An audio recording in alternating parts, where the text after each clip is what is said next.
Hey YouTube, it's JP Dillon. Welcome to part 5 of the Admiral Color TV repair and restoration. Today we're going to focus on the tint control, which I installed here.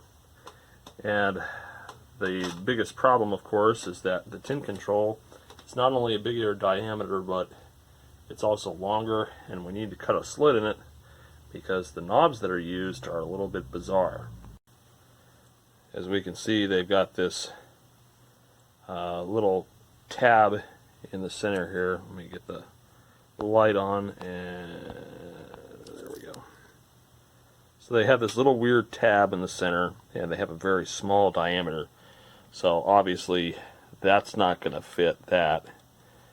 But the other ones, it does go on to fairly straightforward. So I'm going to make some markings. We're just going to go at it with a Dremel tool. I'm going to slather this up in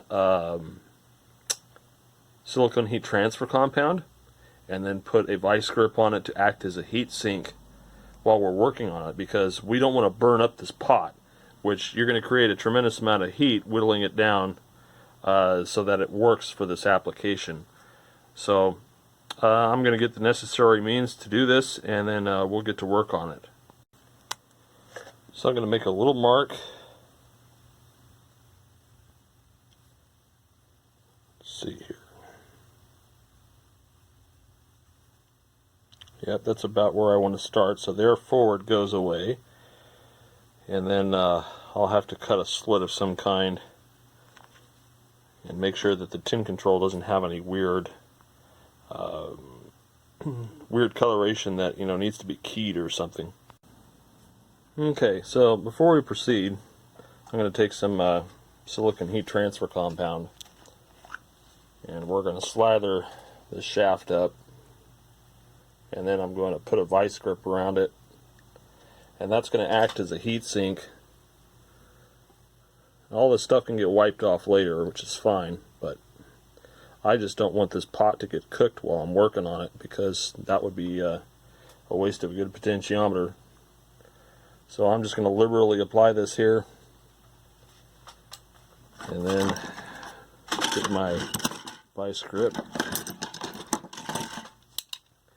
and I'm also going to apply it to the vice grip jaws that I'll be using. Make sure we get a good thermal connection.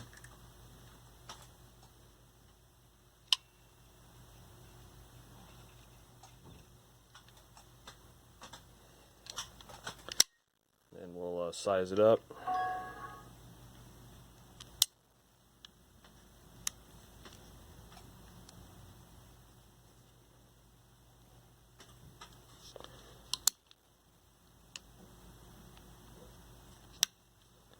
Alright, and I'll just let that rest there. Alright, so now I'm going to go to work cutting the shaft.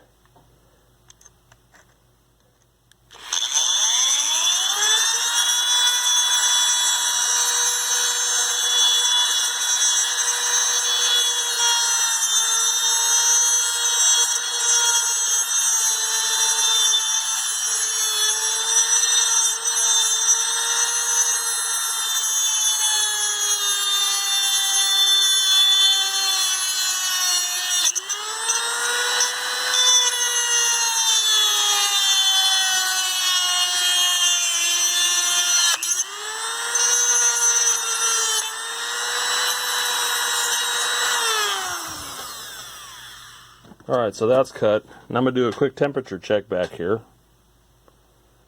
And the shaft is just warm. It's not too hot. The tip of the vice grip's very warm, so this is in fact absorbing all the heat, which is really good. So let me just grab a machinist rule here and see how true I am to this.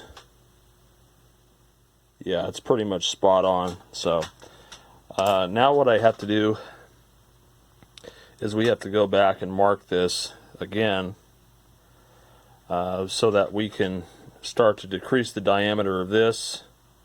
I like how it's do you see that? The auto stabilizer is like rotating the picture as I do this. Isn't that crazy? The camera's fully mounted anyways. So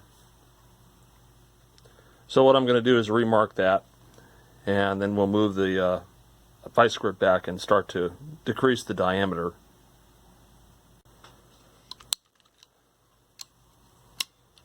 And like I said, I'm not worried about this being all gunky and goopy.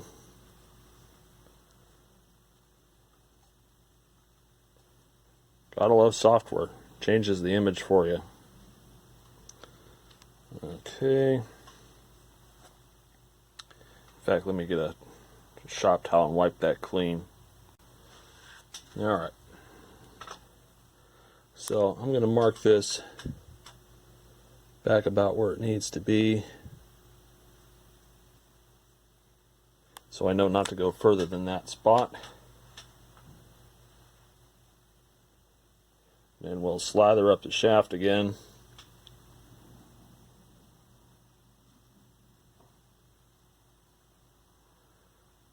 And we'll reattach our vice grip. And then we'll start working on machining that down.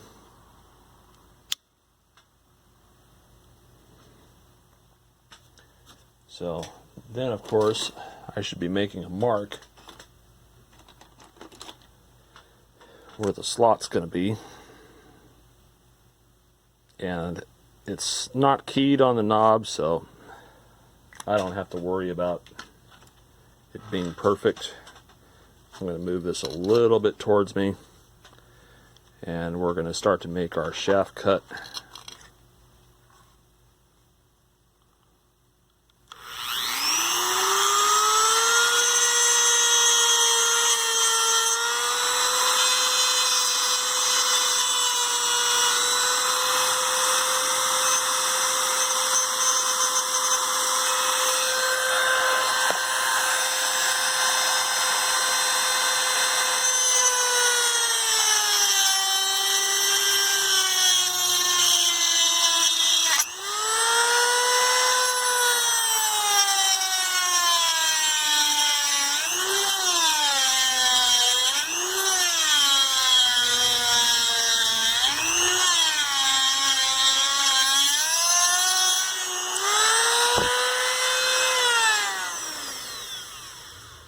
Alright, that's a good start.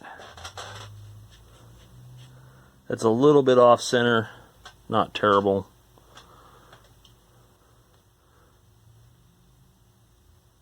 That's a little warm, not too hot.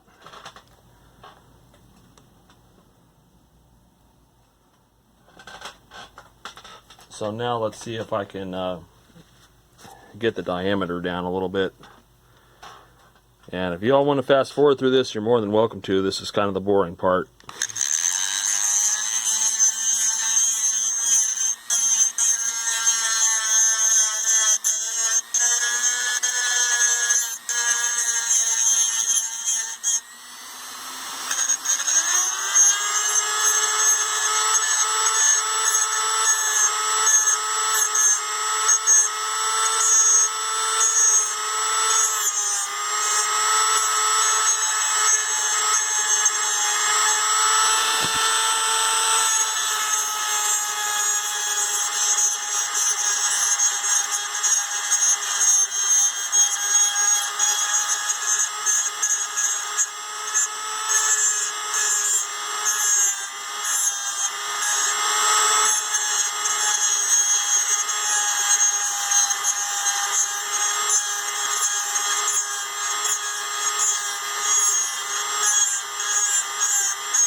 Alright, we're going to pause for a moment and take a temperature check again.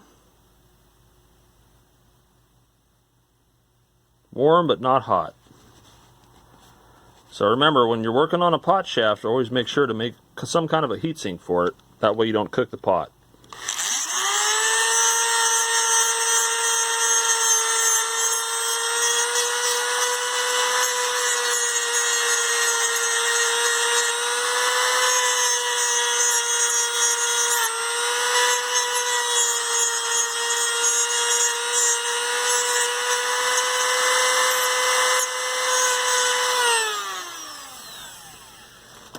Alright, now we'll do a quick check with our knob and see how much more we have to go before this begins to work.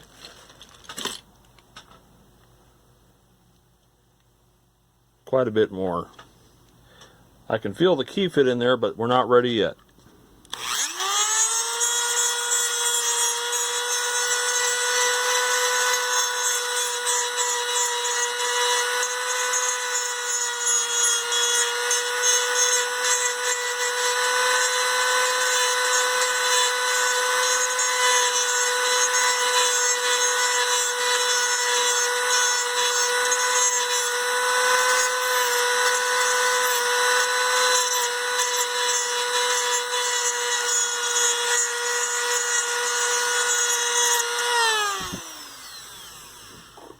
Alright, let's try this again. Alright, the front's good. We're getting there with the front. Now I just need to clean down the back and make sure that the back is a smaller diameter. We're getting there though.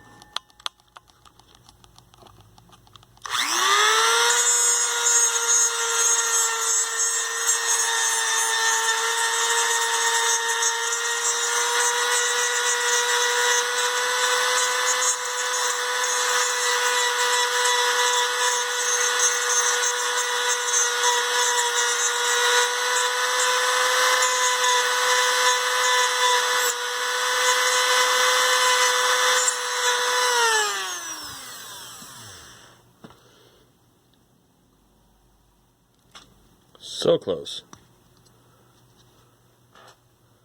Let's see how far back we have to go. About that far.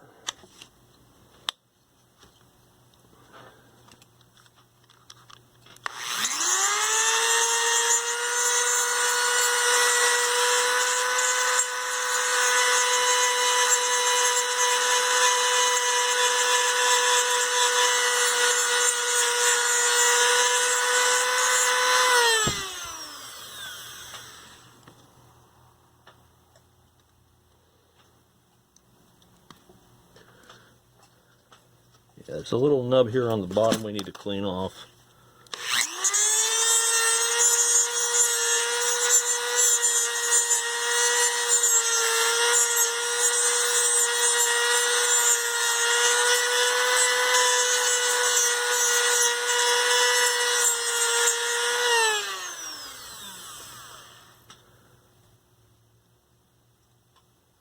Oh yeah, it's getting on there now.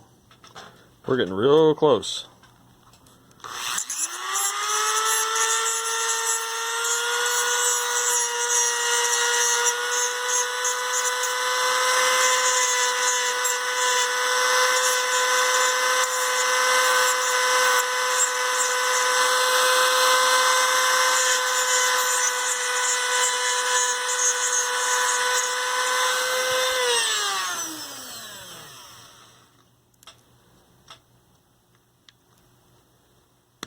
And there we go.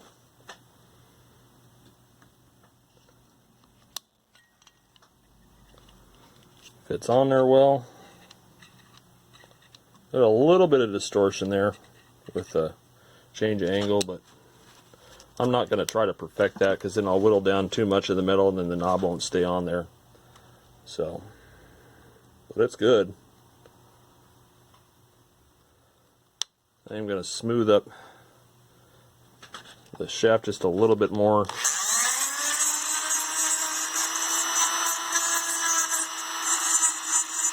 Especially towards the back.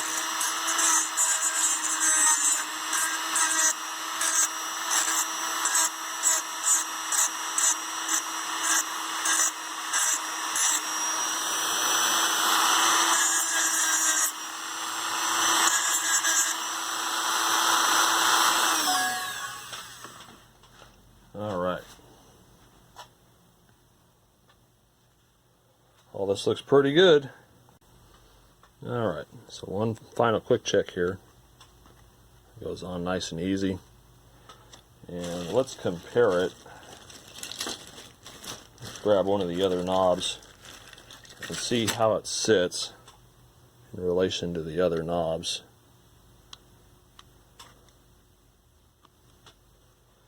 And then let's grab the machinist rule. Yeah, there's a tiny little bit of difference. Oh, but that's okay. There we go. Push that on there. Now it's flat. Good.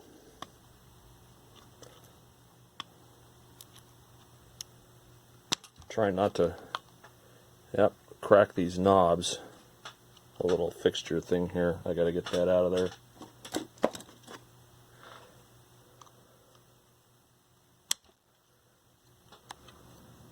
Little spring-loaded doohickey. So I'm happy with that. That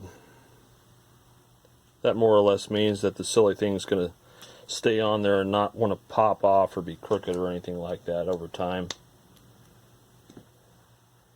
Alright. So now we'll brush all the shavings away.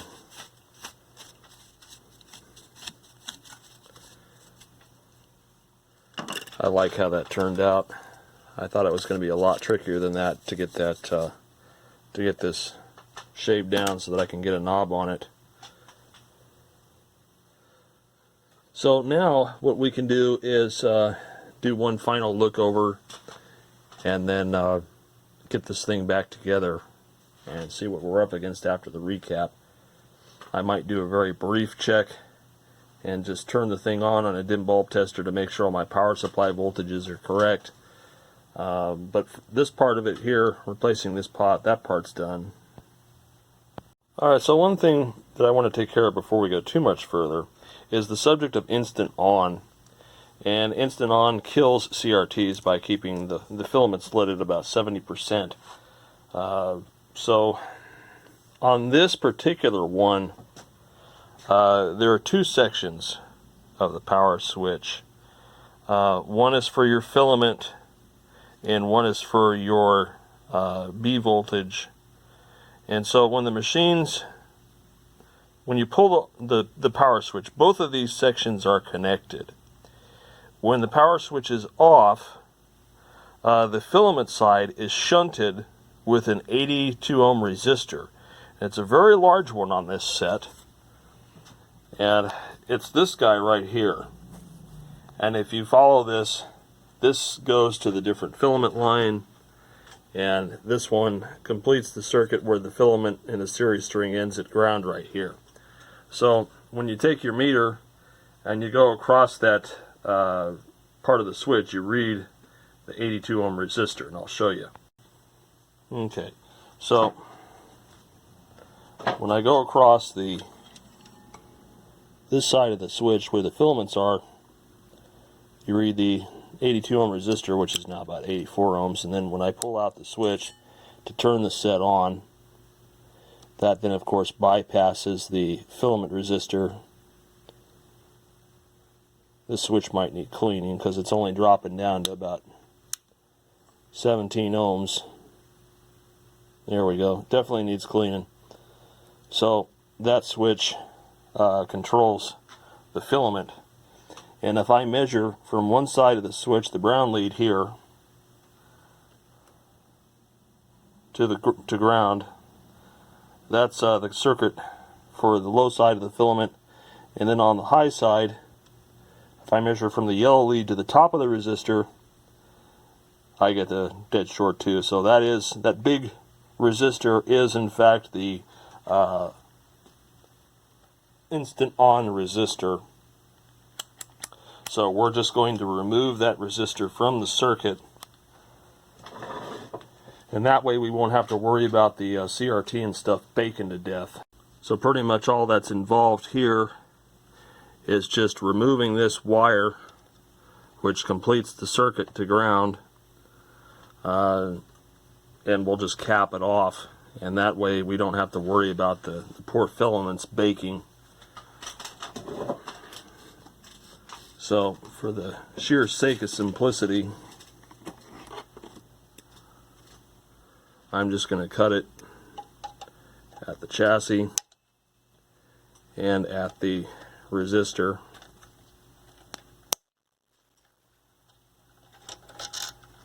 And remove that.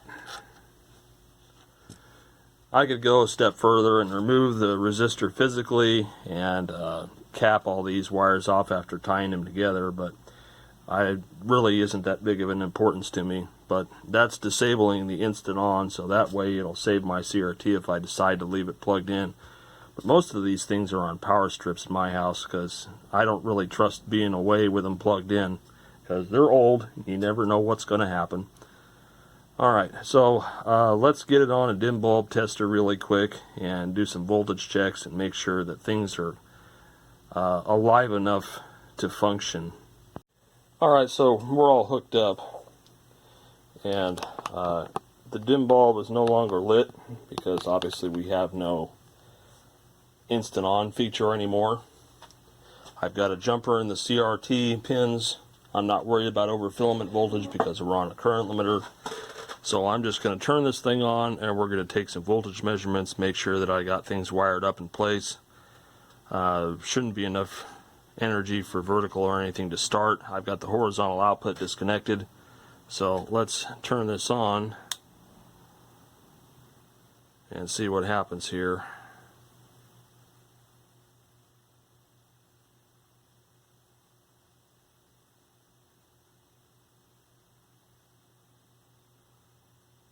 Starting to get a little dimmer. You know, it's probably, since this is not a tube rectifier, it's probably not necessary to have the filaments run. Big difference in current.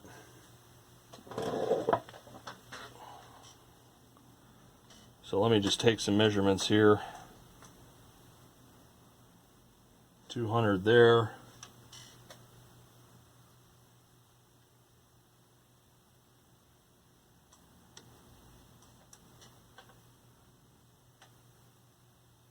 $87 there. That's about half of our doubler.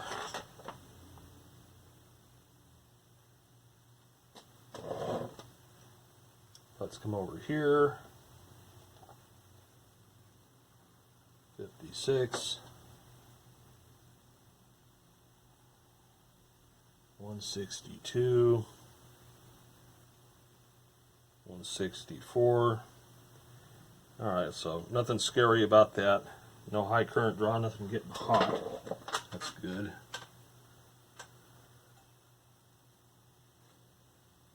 And let's see. I might have to flip this thing up on its end to check voltages for the low voltage side. So let's go ahead and do that.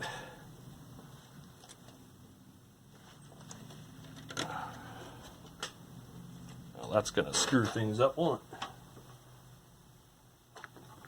I forgot that the cheater cord was plugged in.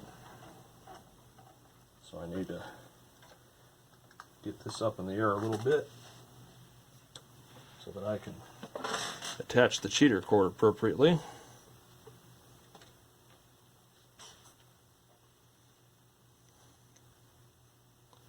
Just want to make sure our low voltages are present.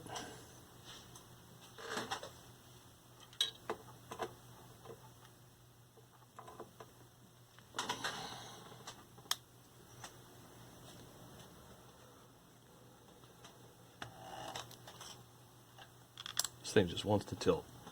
Alright, let's go over here. 20 volts there, that's about right. 18 volts there, that's about right. So everything appears to be happy. So in theory we can pop this thing back in the cabinet. I think there was one more thing I wanted to do. I wanted to check, I think it was the blue screen control. There was something about the blue screen control that wasn't right. Let's get this back upright again and get it into a space where I can check that pot, because I think that blue pot was bad or had tin whiskers or something. Okay, so as I recall, we had this cranked all the way up. It still is. So let me see if we got something wrong with this potentiometer. If so, that's going to suck, because that's going to be another problem I have to deal with. Yeah, that's a kilo ohm. Come on now. Now we got 30 ohms there. This might be another dead potentiometer. Because we got spots there. Look at that. That's just wide open right there.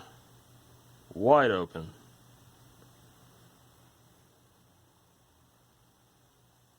Huh. Bet over here. I might have to come up with a solution for these. Yep, that's pretty dead too. Let me get something a little more reliable, like an alligator clip, to connect onto this side. But I think this this blue thing is done.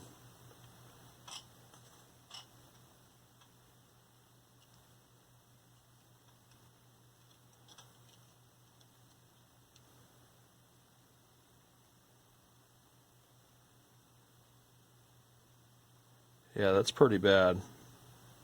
And that spot right there is just outright open. So what I can try to do is we'll hit it with some CRC and see if we can get it to clear up a little.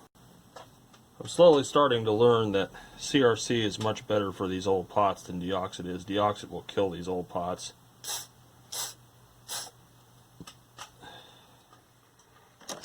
Let's just see if working this helps us at all. It might just be doomed.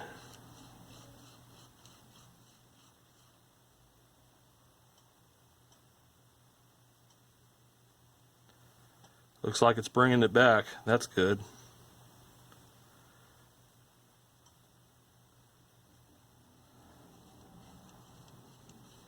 That makes me feel a lot better.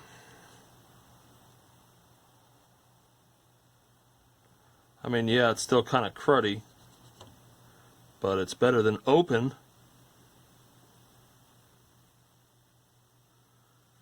Give it another little spritz here. The thing I don't like about deoxit is a lot of these carbon pots, deoxit will wash it away.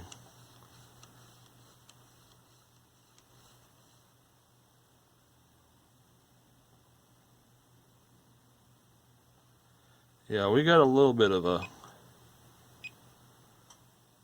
crummy response.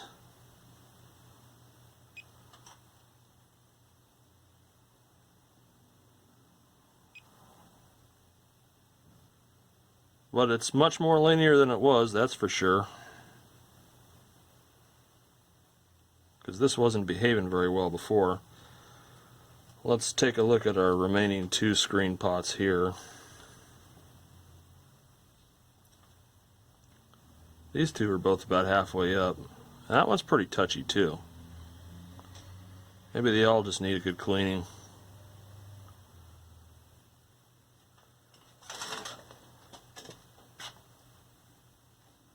Let's see if I can get it up inside of this one too.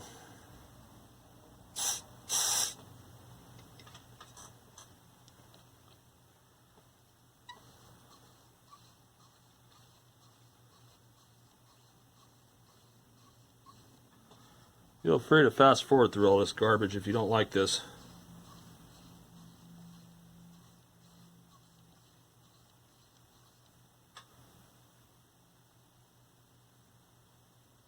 Much better. Still got a little bit of a touchy spot right there.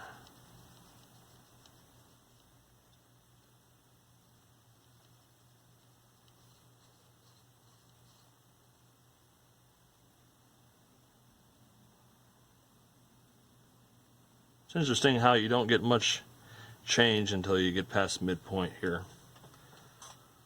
I'm sure our red is just as equally crummy. Oh yeah. Alright, so you all need a good cleaning.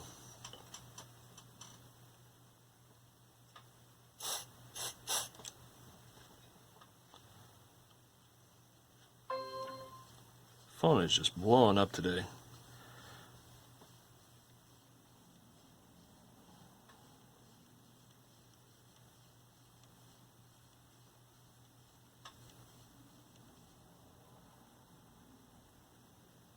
Still a little touchy.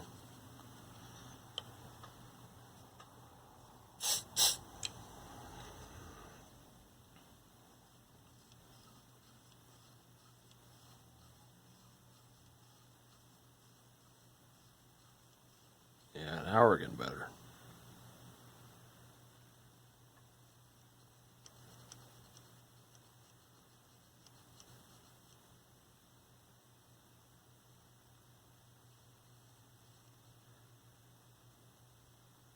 I guess we'll have to be gentle on how we mess with these things.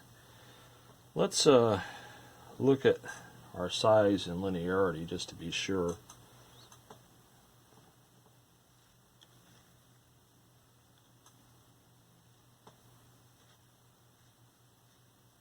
That one's like really touchy.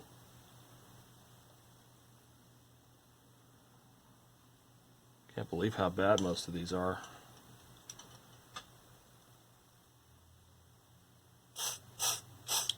And what's even more shocking is that the system actually worked with these crummy pots.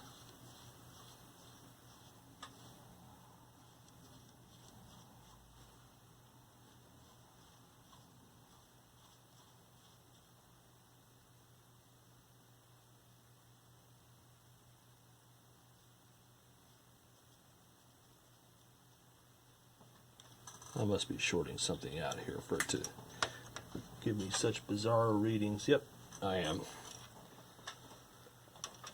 Got to make sure that the insulator is in there.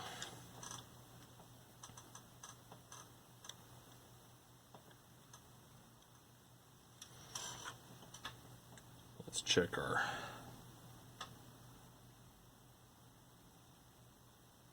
that's better. I want to make sure all these work before I put this thing back together, because if they don't, then I have to find a solution for them.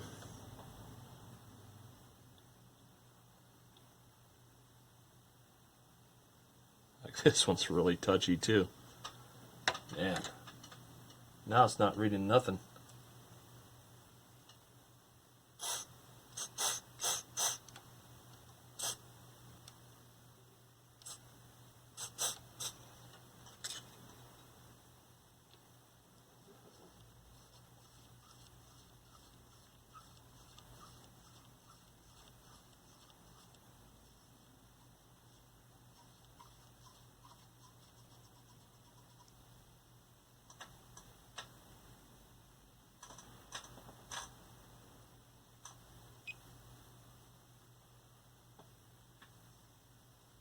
Wow, so that's like a 3.5 or 4 meg pot,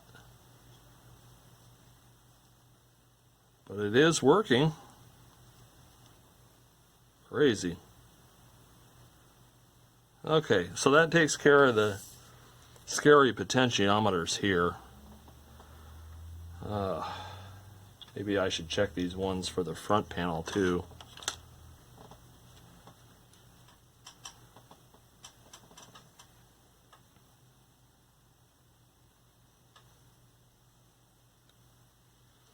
I don't think I've ever seen ones that were this touchy before. Like that's, let's see, let's go up scale here. That's still very linear. I know I cleaned these ones at the beginning.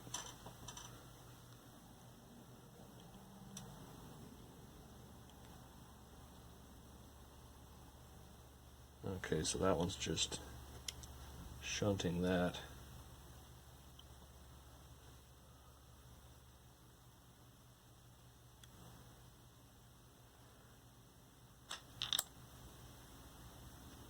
$240 ohms. That one's a little crusty.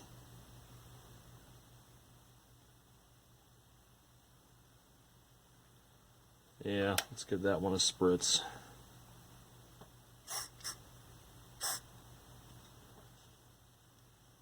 I think that was our brightness pot, because we weren't getting a very good raster. That's much better. Yeah, this stuff seems to work much better for worn pots than deoxit does. Yeah, let's check over here. Let's check this guy. I believe this is our contrast.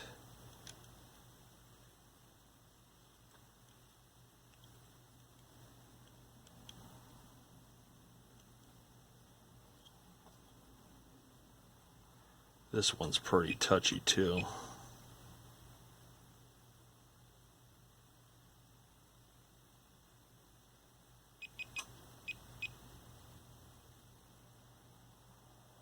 Certainly not as bad as the other one though. This one still, we got a pretty good clean movement to it. I think I'll just leave this one alone. Alright. And then, let's see, we got our tint control in. Let's come over here and check our color control. Make sure that it's not crummy.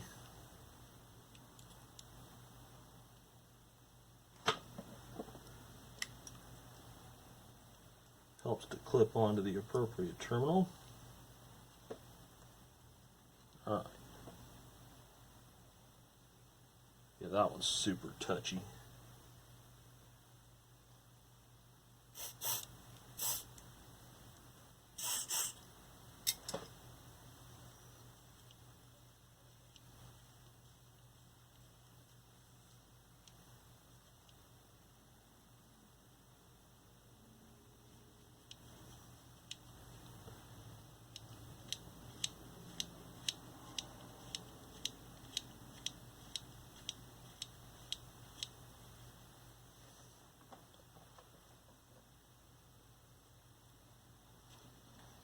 Alright, well this one's got a bit of a band-aid over it here. Let me see if I can get past this little mess of what looks like electrical tape in here. There's a bit of electrician's tape covering this potentiometer. I guess they didn't want dirt to get inside or something.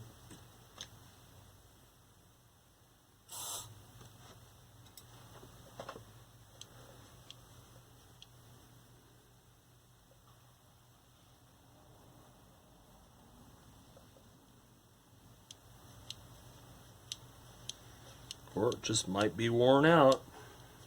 We'll have to come up with another solution for that.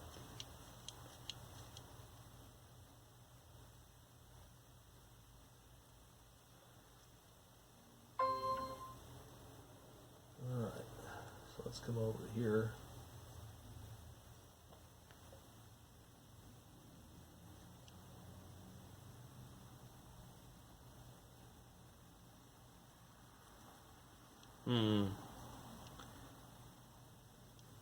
Yeah, that color pot is pretty worn out.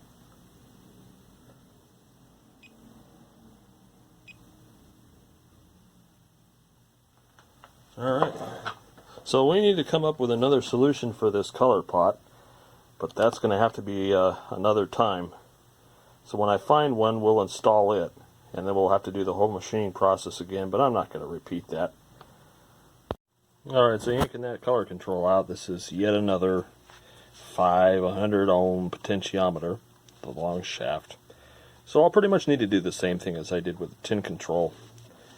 Let's crack this thing open and take a look at the actual carbon track. I'm betting it's pretty trash. So here's the inside of the potentiometer, and you can see the wear marks on the carbon track, and it's pretty trashed. I don't see any way of resurrecting this one. I think it's just going to be, we need to get another potentiometer, because we get up nice and close and pretty here. It's pretty dead.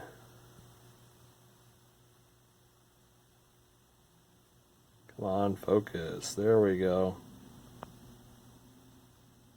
Yeah, that's pretty ugly looking. Lots and lots of use on that. And I'm sure me cleaning it didn't help it any. But I can just take my finger and I can kind of rub away what's left of the carbon. It comes off on my finger really easy. So this is trash.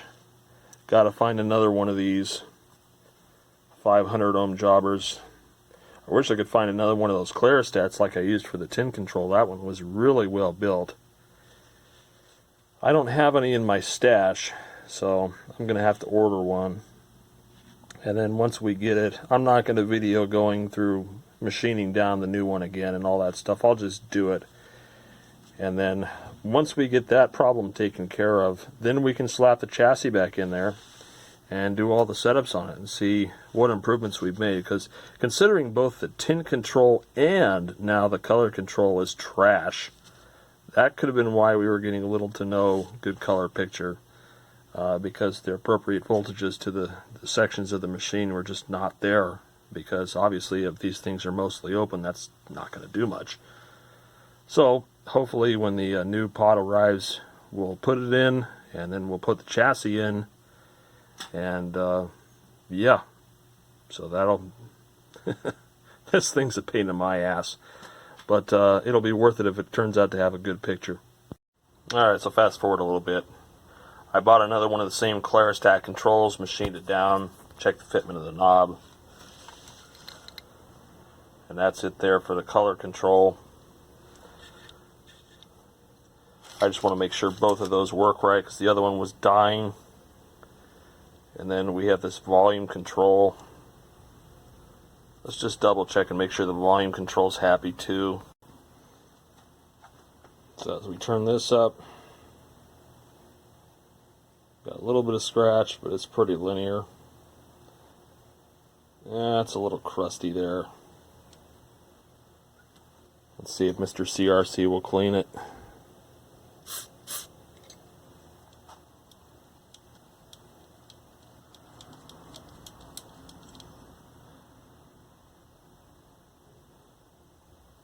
Yeah, it's better. Is it a 50K? And then let's check the high side, of course.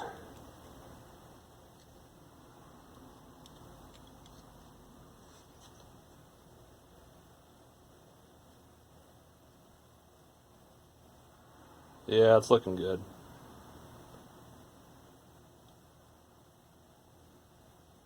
You don't have a whole lot of control here. It's probably because that's a logarithmic taper, but it's smooth at least, so I'm going to leave that one be.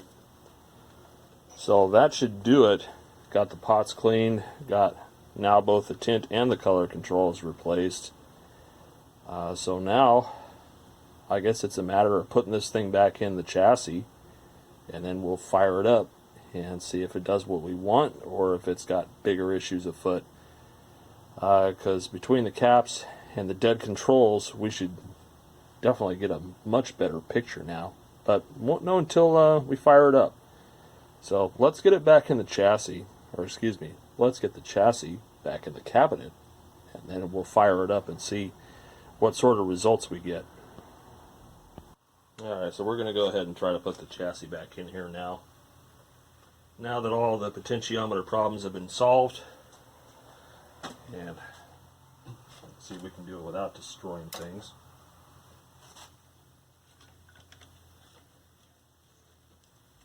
Thankfully, there's enough service slack on this that it can be done fairly straightforward. There's locating pins, which make it a lot easier. So let me get this off to the side.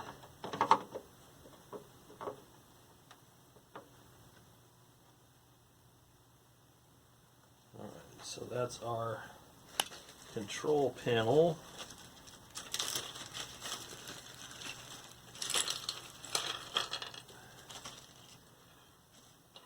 And stupidly, I did not mark which ones go where, although that's pretty much all the same size.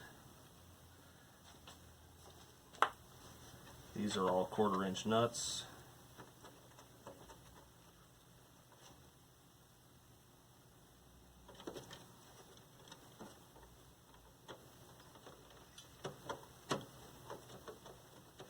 I got the cabinet and the CRT cleaned up a little bit, because it certainly was filthy and full of cigarette paste. It's probably one of the most disgusting things in the world I have to clean on a regular basis is cigarette tar. That's televisions, that's audio, that's whatever.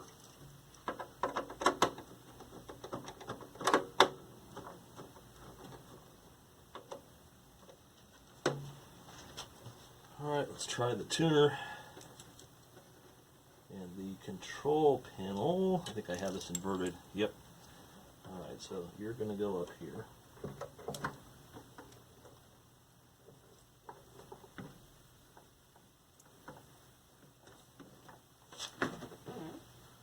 Okay.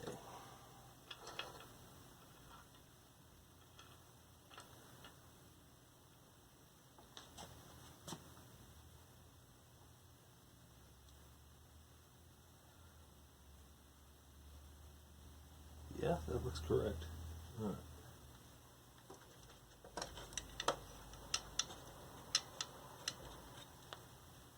Get this started.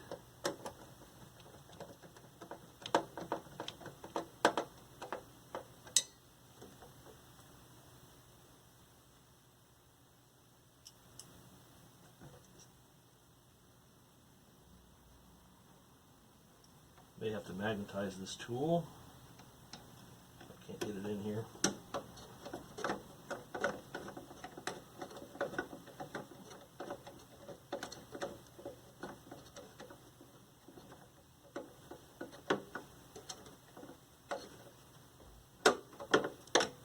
Okay. And then we've got this guy. I have to make sure that the ground gets attached. If you omit the CRT ground, you're going to have an issue. And of course that just breaks off. That's lovely. This is why I hate crimps, because the crimps just pop off. So now I got to pull this out. Is that the same size, or is that not the same size? Nope, and I can't pull that out because it's under tension here, and this will snap back. So that's fun. Alright, so what I'm going to need to do is get the soldering gun and solder this that broke off back into there, and then I should be able to deal with that mess. But let me take care of that real quick. More or less the way you accomplish this is get some solder inside the crimp. It requires that I heat it up to some incredible temperature.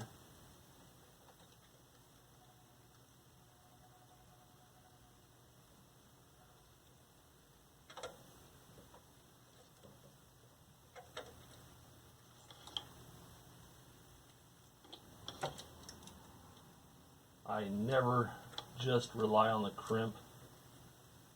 You always got to add solder. If you don't, you're asking for trouble. And then we'll just put some solder on the wire here.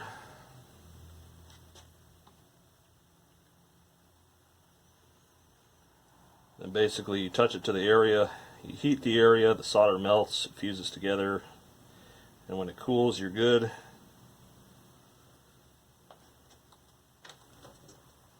I think it's probably best that I use hemostats.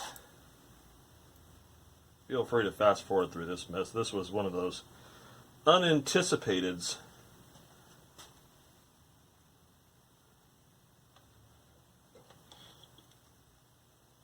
These are my least favorite problems. And of course what I'm trying to do is find a way to get this in here because the space is limited. And I really don't want to pull the tuner back out, but looks like I'm going to have to do that because there just isn't enough room to mess with this. Okay, so I didn't have to pull the tuner out. I did manage to get my hands in there and get it soldered up and reattached.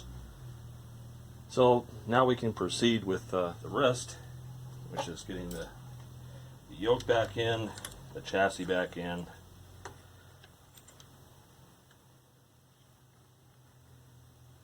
I like how they tell you this is the top. That's nice. And with all color TV reassemblies, it's a good idea to just push the yoke all the way to the front. Do your setups. You will have to rotate and move it, so just go ahead and leave the the clamp loose. You will need it later. We're going to pull out our leads for the convergence assembly. Keep them set aside. And somewhere around here, here's my audio for the speaker.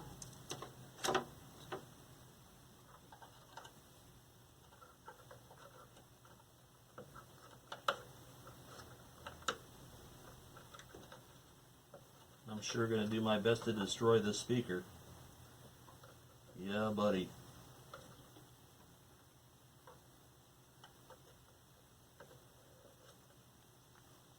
Okay. The VHF and UHF get attached to the back cover, so those get left loose for now.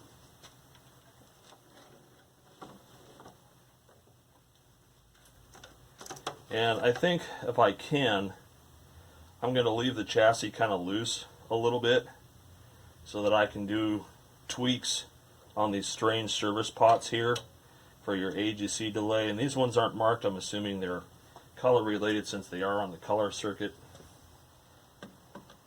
So let's reattach our high voltage lead. Thankfully this rubber cup is somewhat supple still. And I gotta push this in a little bit because I don't quite have enough slack. And then there's another ground I need to reattach. Let me see if I can get some more light in there. I can't really see much of anything.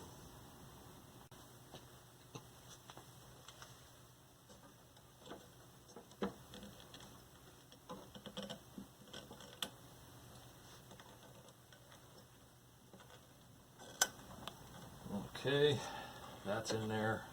Make sure it's not going to pop out on me. Okay. Then let me turn this aside. And there's a ground lead here. See where that attaches to.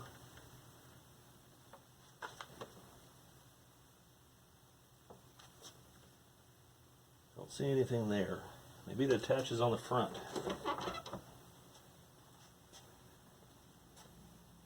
Looks like it attaches there. That looks like the fresh spot. And then the short screw obviously is going to be for the ground.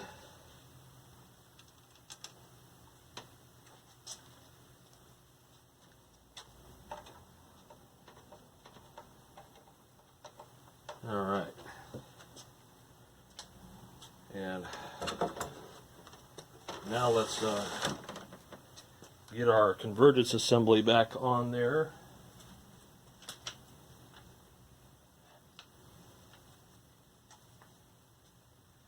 And as I recall,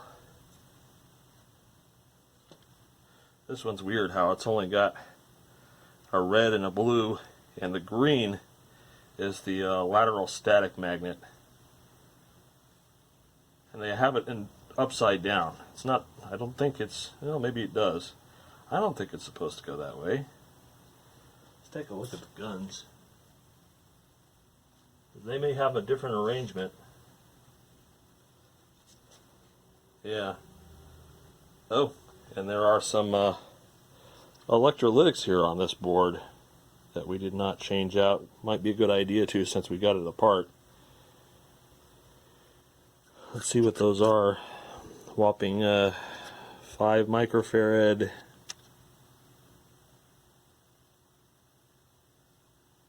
$25 microfarad, looks like. Yeah. Interesting. So I'll have to look at the video when I disassembled it. I think it was upside down, but just let me double check that. And then I'll change out these 2 capacitors here.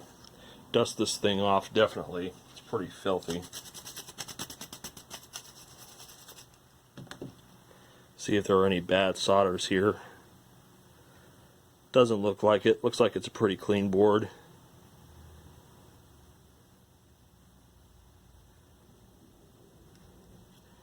But considering we have red and blue, it looks like green is treated like blue. See, most sets, they have 3 separate electromagnets, one for red, green, and blue, and they have a blue lateral here, but they've got 2 lateral magnets.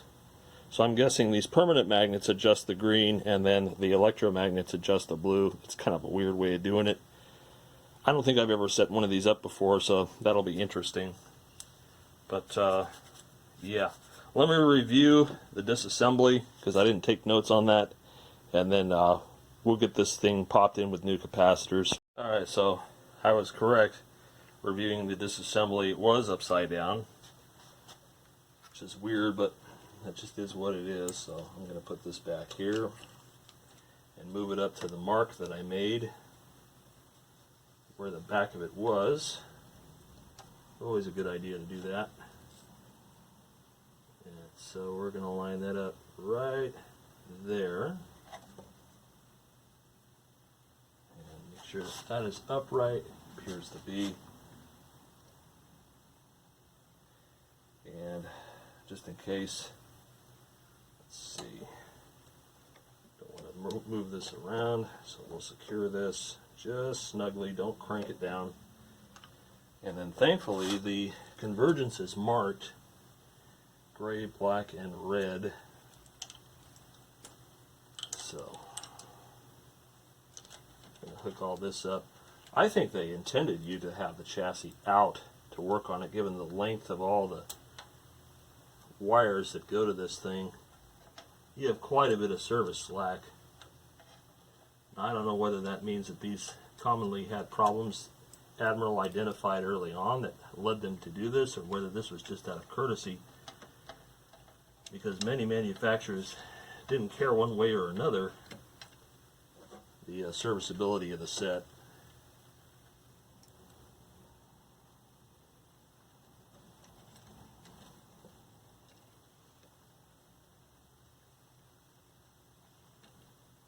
I'm trying to apply the least amount of pressure to this, since these boards are old and brittle. That one doesn't want to go on any further. We'll just leave that one be.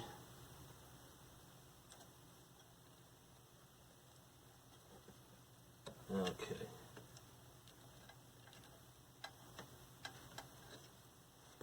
So that's in there. Hook up our horizontal output. Clean everything off. Let's hook up the CRT, make sure I took the jumper out of there. Okay, so it is assembled. I need to get some clip leads and attach the signal generator, turn it on, and see what we get. Okay, so we're assembled enough to where we can turn this on. I am not sure what is going to happen. This chassis has been through a lot. I've double checked and triple checked my work, and when we did the power on test with the dim bulb tester, nothing seemed scary, but you never know. It's an old set, might catch fire, might work fine. I know we're definitely going to need to do all the setups, but for right now I just want to see what it does. Traveling here into the back, the filaments are no longer lit, so our disabling the instant on feature worked. So I'm going to pull a switch and see what happens, if anything. The filaments are lighting and we have static, so let's see if we get something on the screen.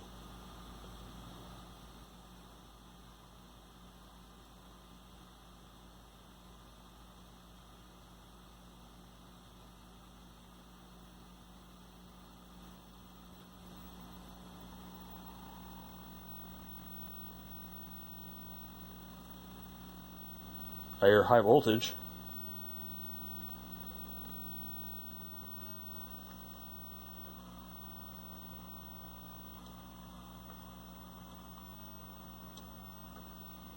Yep, the high voltage is there, but no brightness. Oh, there we go. There's our vertical. That's our contrast and our brightness. It's nice and bright. see if we can switch on to a pattern. Alright, so there's a pattern.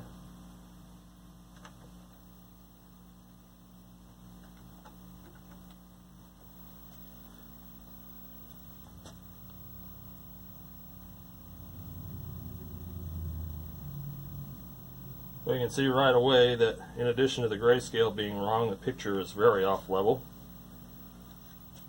So let's rotate our yoke. Do we get that situated better? Got some pincushion issues, but we had those before. Nothing new there.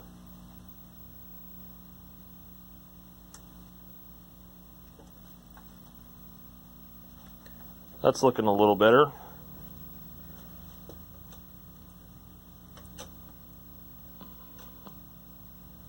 Not very bright.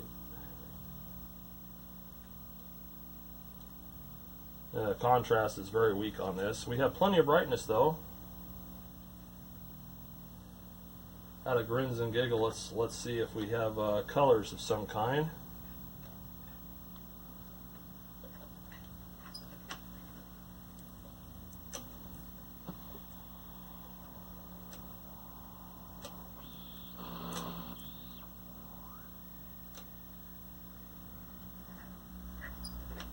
We do have color, it's just not very good. Let's go to our rainbow. Color keeps dropping in and out.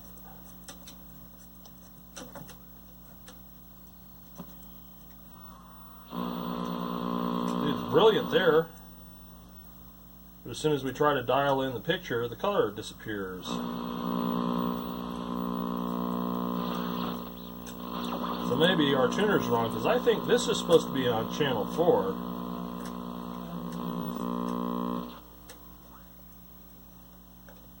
Well, we got something there. More contrast now. I wonder if this tuner's just a pile. There we go.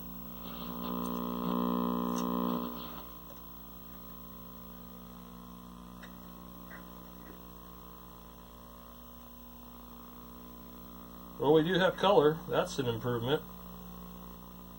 Look at how it's kind of pulsating in and out. That's weird.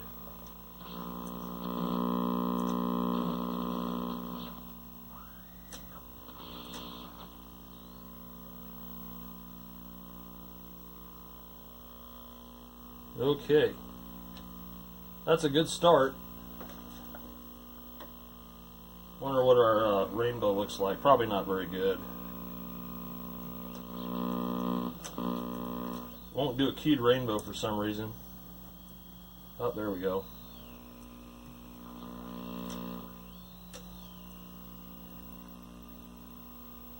So we really need to set up the grayscale. Let's see. Indy Gauss. This looks pretty ugly, so let's kill our screens.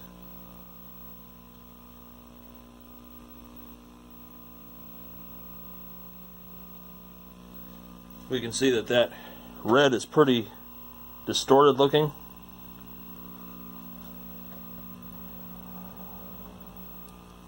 Yeah, definitely not very happy. Let me see. You know what? I don't think I have my degausser with me today. Now, let's see if the soldering gun will do it any better. Sometimes you can use the butt end of a desoldering gun as a degausser.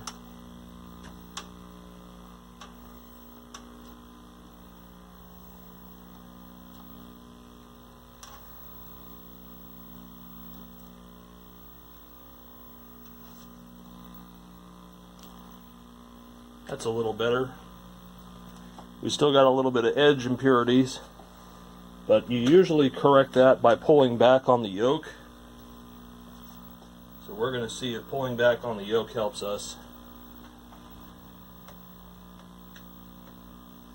It's making it worse.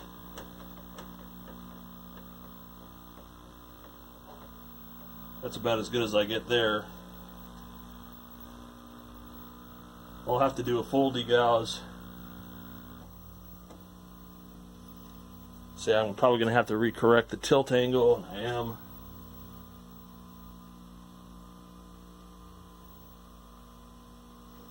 Alright, but we're getting there.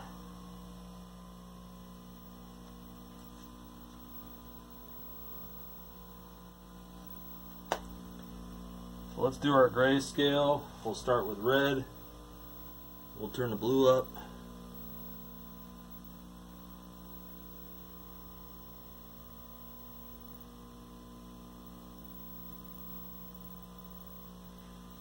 Then we'll turn the green up.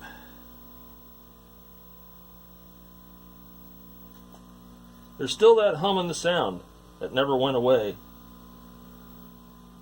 Oh well. I'm going to see if I can adjust the red here.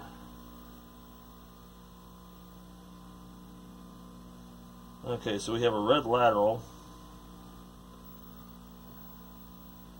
See, do we have a red vertical? That adjusts your horizontal. Oh, there we go. That cleared that up. Convergence is looking a little better in the center there. Back off on the red a little. Okay. Our grayscale is looking better. A lot better. Let's go back to our color.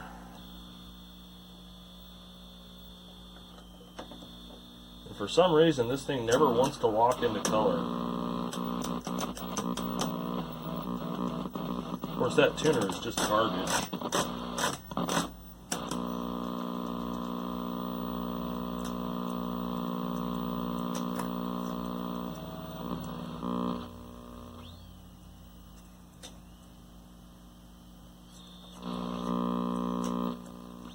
Come on, pop back in for me. There we go.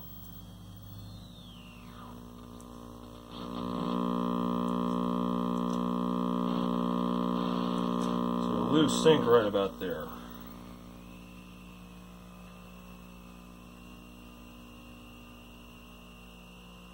Okay, reduce the contrast a little.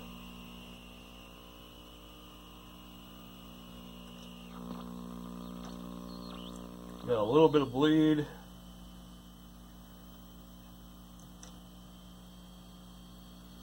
Not too shabby. Certainly an improvement over what it was. We've got pretty good color response. Of course, it helps to have a functioning tint control.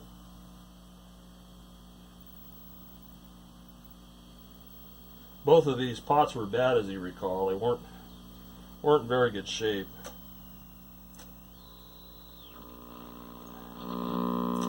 You get more color intensity as you tune closer to being off kilter, but then you get shadowing here.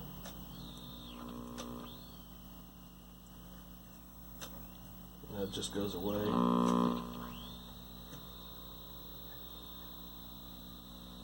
And if we go back to our keyed rainbow, that's going to time out. Something must have come loose.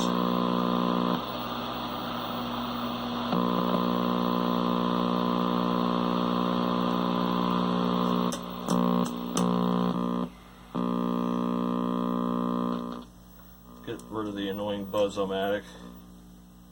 Yeah, this tuner is so crummy, even after cleaning it.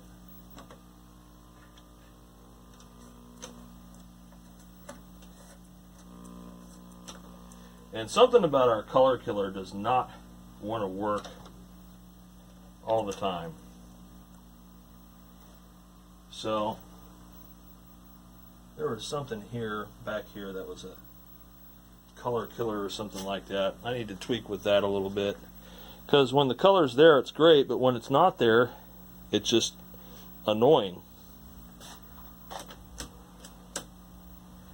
And I know it's not the generator, because if I go back to a keyed and I tune off, sometimes it'll come back, but not today. It's getting more and more problematic.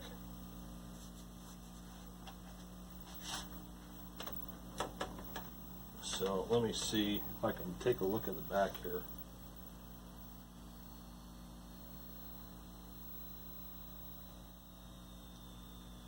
There's all these service controls for the color, but they don't tell you what they do. And then we've got our AGC adjustment here.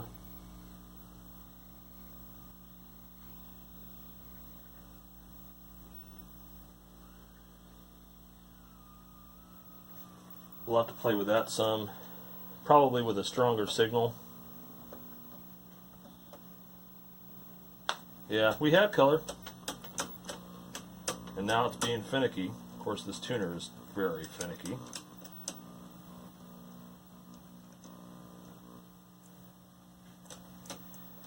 Might be one of those set it and forget it ones. Like it's trying to work, but it's not.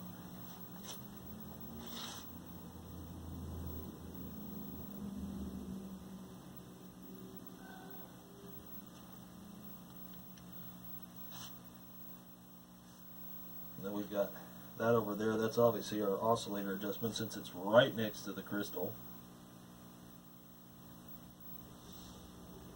And we've got our RF delay. Doesn't really do much.